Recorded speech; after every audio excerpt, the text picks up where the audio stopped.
Dans la région, on dénombre 89 accès publics au fleuve, offrant la possibilité de profiter de ce cours d'eau majestueux. Sur la côte de Beaupré, ces accès sont moins présents, et ce malgré le fait que la route 138 longe le chenal nord sur toute la longueur de l'île d'Orléans.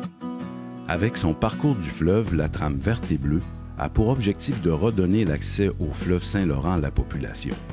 Par exemple, le parc riverain Espace Filion, inauguré en 2016, offre aux citoyens de l'Ange Gardien et aux visiteurs un accès privilégié aux berges du cours d'eau qui a façonné la région. Ce site permet de mettre en valeur un milieu naturel exceptionnel, mais surtout de tenir des activités récréatives et culturelles grâce à son pavillon multifonctionnel. On y trouve une aire de pique-nique, une rampe de mise à l'eau pour embarcations légères et une passerelle belvédère suspendue en porte-à-faux à 8 mètres au-dessus du fleuve, qui rappelle le pont de glace, une activité hivernale fort populaire autrefois. Le parc est aussi relié à la véloroute Marie-Hélène Prémont et à l'avenue Royale par une piste multifonctionnelle. Un incontournable pour les amateurs de vélo. L'énorme succès de l'espace Filion est très encourageant pour la municipalité de Sainte-Anne-de-Beaupré, qui réaménagera prochainement son quai. Le milieu se mobilise depuis plusieurs années pour concrétiser ce projet qui sera un atout important du tourisme sur la côte de Beaupré.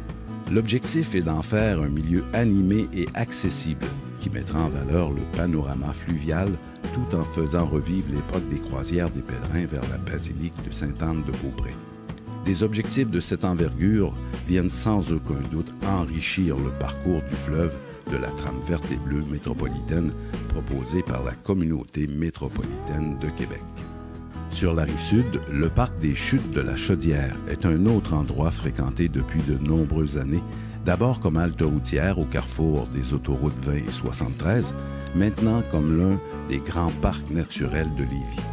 L'impressionnante chute de 35 mètres située à proximité de la tête sud des ponts de Québec et Pierre-Laporte contribue grandement au fort achalandage de ce barrage hydroélectrique.